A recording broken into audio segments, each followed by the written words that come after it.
Peter Parker has lost Mary Jane to an alternate dimension where she is stuck and has been for years. For the last year in Amazing Spider-Man comic books, we've been presented with the mystery of what did Peter Parker do, because Mary Jane is with somebody named Paul and seemingly has 2 kids. Peter's life is in shambles, and the answers are finally being presented. The villain Rabin is trying to bring forth his god by killing Peter Parker. So he teleported Peter and Mary Jane to a hellscape universe where he intended to kill Peter and bring forth his god. In the last moments, Peter tried to save MJ by sending her home, but instead she sent him home. Peter then began to panic as he realized that months would pass in that hellscape while only days would pass here in this world. He began to battle his friends, demanding to find a way to bring Mary Jane home, but nothing worked. In the end, he had to go to his worst enemy, who has now become his current ally, Norman Osborn, and he had to ask for help. Oh, and the other thing you need to know to understand this story is Miss Marvel is here too. That's it. She's in 12 panels for like 25 issues, but she's important.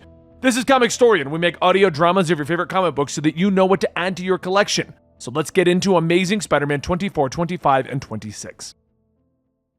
Later into the night where Peter turned to Norman for help, the Thing gets up to check on something that clearly isn't him just making a late night snack. But just before he can appreciate his food, he hears a banging coming from down the hall. He steps out running into Reed and Sue, who just got back from their trip, and he tells them to keep it down, but Reed asks what is he talking about. They literally just walked in. Thing looks back down the hall and hurries in to find Peter Parker pulling apart one of Reed's machines. He shouts that Spider-Man is stealing and Peter leaps over him, telling him, "Yeah, it's the mini fusion reactor." As Peter gets out of the lab, Reed stretches to catch up, asking why is he stealing it? He should have just asked. And Peter looks at him. "Can I have it?" Reed tells him, "No." So Peter webs up his face. "Exactly!" Sue yells for the computer to lock down the exits, but as Johnny corners Peter, he tells him that he doesn't know what's going on, but he's had enough, and he creates a giant explosion, blowing away the building's defenses. As the smoke begins to clear, Sue asks what is he doing. Johnny looks at her. I'm giving him a little scare. Maybe? Spidey? He escaped, right? I didn't just incinerate Spider-Man, did I?" A short while later down at the pier, Peter enters an abandoned warehouse, telling Norman Osborn that he got it. Peter looks at his new large spider suit, and Norman says that the quantum cables that he borrowed from Tony Stark needed aggressive modifications to fit the plank drive that Felicia procured from Moon Girl, was it? But now we can start test runs, and hopefully in a few days, but Peter stops him, telling him, "No, we go now." He climbs into the suit, and as Norman is making the final adjustments, he turns to Peter. "I want to thank you for trusting me to help you with this, Peter." Peter angrily looks back. "I don't, but MJ is out there alone. I don't have a choice." "I understand. Prepare for ignition, Peter." The machine begins to whirl and turn on, and Peter struggles inside as Norman says he has to turn it on. The suit is shaking itself apart, but Peter tells him to hit the button. Reluctantly, Norman does. Before Peter knows it, his body is being pulled and stretched across dimensions when he hears a voice telling him, "I finally found you." Peter asks if that's Rabin, and Rabin's face appears. "You are traveling to your death. I will slaughter you when you arrive." Meanwhile, in the other dimension, the hellscape that Mary Jane was left in, where she met a man named Paul, Rabin is standing over the wounded body of Paul, and MJ says that he will plunge the blade of decay into their hearts, and he will become way up the god. MJ tells him to try it, and just as she finishes, there's a flash of light, and Peter comes tumbling in. "Get away from her!" As Peter begins to throw himself into Rabin, Rabin tells him, "You've been gone for too long. You can no longer stand against me. You can only spend your last moments witnessing the death of your... What is this?" Rabin lets go, looking down at his chest to see the blade of decay has been thrust into him from behind. "So be it. Just as my god, I am now dead." Rabin falls over and Paul groans. "That works for me." MJ asks if it's really him. Peter hugs her, telling her that she's okay. But as he goes to kiss her, MJ stops him. "Peter, you've been gone for a long time. A lot is changed." Paul then says they have to keep moving. The kids are getting scared. He opens up the door and 2 young children step out. Peter looks at them. Who are they?" And MJ tells him that they're her family. So how did we get to this point in the story? What is the story of MJ and Paul? You see, it all goes back to the day that MJ and Peter were stuck in the alternate dimension, the hellscape. And Peter figured out a way to return MJ home, but at the last minute, she sacrificed herself in Peter's place and sent him home instead, leaving her stuck in the twisted version of New York. Her actions sent Peter back home, but it also killed Way Up by transporting half of his body along with Peter. Just before the gateway closed, Paul pushed the other half in, leaving himself and MJ to survive in a world that had already turned into a hellscape by sacrificing this world's Spider-Man. With only a day passing, MJ waited for Peter's return, but unknowingly to her, time was passing much differently in the real world. And Paul insisted that she forgets about Peter before the emissary comes back for them. She fought with Paul, of course, saying that he doesn't know Peter, but soon those days, they turned to weeks and then eventually a month. Eventually, Paul made a device that would generate random glyphs in an effort to help them fight the creatures, or even Rabin himself if they needed to again. MJ looks at her new powers, declaring that the machine is like a slot machine. But as more time goes on, Rabin does try attacking, but he's held back by MJ's new slot machine powers, her jackpot powers. By the third month, MJ and Paul are forced to flee the lab in hopes of finding a new place that they can settle down, ultimately leaving the location that Peter could potentially return to. However, while making their way through the cold, they find two small children hiding in a basement with no one watching over them. MJ decided to bring the kids along, but things got even worse for them as the boy was plagued by nightmares of the Scribble Man, the version of Rabin that he sees. Another month went by and Paul found a new place to build his lab, and one day while playing, MJ brings him some food and Owen says that the Scribble Man doesn't come by anymore. Is that because of her? He tells him yes. She doesn't want to hurt anyone. She doesn't want him to get hurt. And from that moment, MJ shares a motherly bond with the two children. Just as before, the days turned to weeks and then into months, followed by winters and summers, and during that time, the four had become a family. MJ would fight off the creatures using Paul's symbology device, and Paul would protect the homestead. And eventually, Owen and Rami would call MJ and Paul Mommy and Daddy. But while everything seemed to be going well, one night Rabin returns, telling MJ that she will be the one to feed the blade of decay. Paul threw himself headfirst in order to protect MJ, allowing MJ just enough time to put on the device and fight back. However, as she pulls the slots, it sprays Rabin with cotton candy. Rabin is furious, smacking her down to the ground, telling her that her life offends him as it denies him godhood. But as he's about to strike MJ down in a flash of light, Peter was there. That was his return. And now, they've all gone home. MJ tells Peter that he brought them all home, and well, he knows the rest. Peter asks how long was he gone. She tells him it was almost 4 years. She began to think she would never see him again. Peter asks if she's with Paul.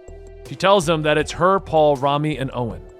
And she's sorry to tell him, but she is not leaving Paul. With nothing left of his relationship, Peter left the hospital when suddenly he was stopped by the Fantastic Four telling him that he had something that belongs to them. He tells them that the reactor's fried. He used it to bring back MJ, and that's all he's going to say on the matter. Johnny flies up. What's your problem, man? You come in, break into our house, steal our things, and now that your girlfriend's back? Peter punches Johnny. Shut up! And Thing steps up next, but after hitting one of the Thing's weaker areas, Reed grabs Peter, telling him, "We want to help, Pete." Peter struggles, fighting with them until he's thrown to the ground by another, and Captain America steps in. Let him go. I just spoke with MJ. I understand why you did what you did, but you could have been a lot gentler. We could have helped you, Pete. Pete looks at them. It wouldn't have been fast enough. I wasn't fast enough. Just please go. And now we return to the present, where we find that back in the alternate world, the Blade of Decay did not kill Rabin. In fact, he can feel the power of Way Up inside of him, and all he needs to do to fully claim it is finish the ceremony. The Scarlet Woman must die. New York City is now faced with the return of Rabin, as Peter and MJ are the first to confront the emissary, but unlike last time, they're not alone. Before either of them could worry about the kids that MJ brought with her from the alternate dimension, Norman Osborn arrives with his golden glider as the Gold Goblin, assuring them that they are safe and his team is looking after the kids. However, it isn't just Norman that joined the fight. Kamala Khan, or as everyone else knows her, Miss Marvel, offers her support. Before Peter can even tell her no, Rabin arrives, calling out MJ, telling her that she may have stabbed the Blade of Decay and killed him, but Wayup has brought him back, as he may be reborn as the god of death. Peter steps forward shouting, "You ruined my life! And you're gonna regret stepping foot back in this city." But Rabin tells him no, that he is here to complete the ceremony. His body begins to change, turning into a ghoulish version of his former self as Wayup begins to creep in, shouting, "And I will plunge the blade into the Red One's heart and become God." As Rabin attacks, Peter dives in, pushing MJ out of the way, letting Norman and Kamala do their thing. Over in Central Park, at the beginning of the battle, there's a deep rumble in the ground where Rabin left one of his glyphs, and soon a giant symbolic dragon begins to claw its way out. As everyone turns back to see the towering dragon, Miss Marvel says, yeah, someone should deal with that! And Norman says that he's on it. Keep comms open. Rabin then calls back out to MJ. "Your family doesn't belong in this world. Now even your precious Paul. Has he told you where he's come from? Who he is?" We now flash back to just before Rabin's return, where it was revealed that Paul's real name was Paul Jeremiah Rabin, and that he was the son of the emissary of the other world. Now cutting back to the present day and the fight, Peter and MJ inform Rabin that they already know of Paul's origins. He begins to laugh, telling them that Paul isn't the only thing that comes from the emissary's line. She accepted his bindings that tether them across time and space, chains that she held close to their heart, chains that served their purpose. He holds up his hands, beginning to cast his symbology, and as he finishes his spell, the effects are immediate. Elsewhere, in a seemingly safe place, Owen and Rami begin to fade out of existence. No matter how hard Paul tries to cling to them, they're gone. MJ demands to know what Rabin did, and Rabin asks if she saw herself in those children. Did she think that it was a sign that she should hold them tightly? "I could see it in your face. You know what I did. I drew the children in the sand, and then I wiped them away. I brought your babies home." A seething rage in MJ quickly rises as she knows exactly what Rabin did. As the symbology slots begin to spin, getting jackpots and landing hits, MJ blasts Rabin, shouting for him to just die. Rabin launches across the street, but before Peter and Miss Marvel could say anything, MJ shouts, "Rabin is mine!" Peter tells her no, they need to be smart about this. Another voice says, "Are you sure about that? Because you don't really got a good track record right now, Pete." Everyone looks up to see the Fantastic Four flying in as Reed tells the Thing, "You're not really being productive right now, Thing." Spider-Man says that he appreciates they all want to get their shots in, but they've got a giant monster right over there. "Is there any reason you're all talking to me?" Peter's surprised, Reed tells him, "To make sure that you're okay." Johnny adds, "You know what, maybe a thank you would be nice." Peter begins to stumble over his words. I'm sorry, I didn't. Things haven't been going well, and I'm sorry." Reed stops him. "You're a good friend. You have been for many years. That's all that matters. Now go. We'll take care of the monster." Pete tells him great. All he needs to do is grab MJ and... Wait, where's MJ? Across the street, Rabin is pulling himself out of the wreckage, stating that the Scarlet Woman faces him alone. "Such a good little sacrifice." MJ pulls on the slots once more, stating that she's not a good little anything. As the slots stop and activate, Rabin begins to laugh. "Your symbols add up to a healing light. What an unreliable weapon." He then reaches out, grabbing MJ by the neck, but before he could stab her with the Blade of Decay, it's Miss Marvel who embiggens her arm, hitting Rabin with a massive punch. Peter runs over, stating that it was too close. "Your powers are unpredictable, MJ. We've got to get you out of here." She argues that she can fight, but Peter tells her that if Rabin kills her, he'll become a god. He's doing what she did before and not giving her a choice. Miss Marvel asks Spider-Man what does he need, and Pete tells her, "We can't let Rabin get his hands on MJ." So Miss Marvel tells him that she won't let him. Once MJ and Miss Marvel have disappeared, Peter Parker walks back over to a parking meter, rips it out of the ground. "Hey, you can get back up, but be warned. I'm gonna strike you right back down, Rabin." Peter begins to swing over and over with all of his might, cracking Rabin in the head. And as he begins to raise the meter to swing it down once more, taking Rabin out, Rabin casts another spell, splitting his body in half and then slipping through a portal. Peter begins to frantically look around. "No! Where's MJ? Where is she?" Over in the park, the Thing keeps the dragon distracted as Norman and Reed begin to formulate a plan of attack. What it boils down to is that Reed figures out the glyph that will seal the dragon back up.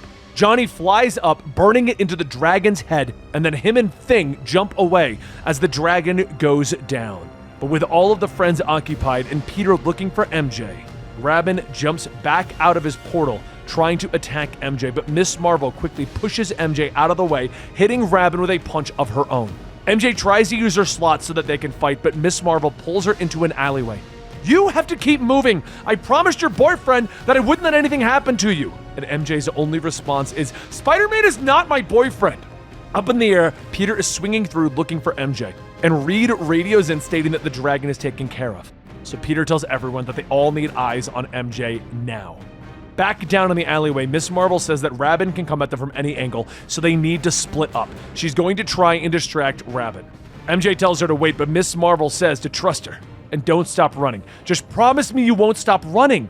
As MJ turns to run, Rabin appears in front of her, telling her, "It seems we are alone once again."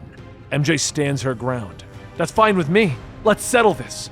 He begins to laugh, telling her that space and time lay before him, and he is behind her. MJ feels a sharp pain and looks down to see the blade of decay is already sticking out of her stomach. Pulls the blade back. "The sacrifice is made. The ceremony is complete." As Rabin begins to transform, Peter leaps in with a kick, knocking Rabin away, grabbing MJ. MJ, talk to me!" Rabin continues to laugh. "I will become Way Up, a god of scab and bone. This world will be my slaughter. This is..." But Way Up's voice rings out. "You are a blasphemous priest and a desecrator." Rabin tries to exclaim that he brought forth the Scarlet Woman, and Way Up tells him that he's a liar. Rabin's body is consumed by Way Up's power, and his body then burns until there is nothing left but bones and ash. MJ chuckles. "I wasn't sure if you could still do that." Peter says, "Please, Mary Jane." And then a voice asks, "What's going on? Who is that?" Peter looks back to see everybody running towards him, including MJ. And as he looks back down, Miss Marvel, who does have the ability to change her shape into other people, reverts her form from MJ and reveals that it was Miss Marvel who took the blade to the back. She looks up at Peter. "I've been working with Spider-Man? I guess I don't need my mask anymore." Peter tries to gain composure, asking, "Kamala?" Kamala says that she's so hungry. She's not healing. Something's wrong. Peter tells her to stay with him, but Kamala asks, "Did I do good?" Peter tells Kamala that she did great. She did so good. Kamala says that she's glad, because good is not a thing you are. It's a thing you. But before she could say any more, her head slumps down. Everyone silently watches, and when Peter looks back, he says that she's... Norman looks down, questioning that Kamala was Miss Marvel. She wasn't interning. She was watching him. She was. And Peter finishes the sentence. She was being a hero. Because that's what she does. At that moment, Paul runs up calling to MJ, and when she looks back, she asks if the kids are okay. Paul tells her no, they're not. As MJ and Paul mourn the loss of their family, everyone else mourns the loss of a true hero. And that brings us to the conclusion of what did Peter Parker do. Now, I'm not gonna lie, I'm not a fan of the fact that Kamala Khan barely existed in the Spider-Man comic book only to show up at issue 26 and get killed off. This is comic books, Kamala's going to come back, and I have a feeling it's gonna be right before the Marvels movie comes out. But it is weird that they chose to barely introduce her and barely use her as a sidekick and then kill her off in the comic book. But what is your opinions on the entire situation? I did talk about this in my video, What's the Problem with Spider-Man? So I'll link that down below if you want my full, uninhibited reaction to Kamala Khan's death, because it did leak out 2 weeks ago, and I talked about it in the video then. But other than that, guys, I hope you enjoyed today's video. Tomorrow, Dan, who's another voice on this channel, is going to be bringing you the end of the Spider-Verse, which was another event that was going on during this event. So we're going to bring you that for the next 3 or 4 days, and I hope you guys are excited. Like and subscribe, and you can catch that video tomorrow. Thank you so much for your continued support. I hope you enjoyed the movie, and I'll see you next time right here.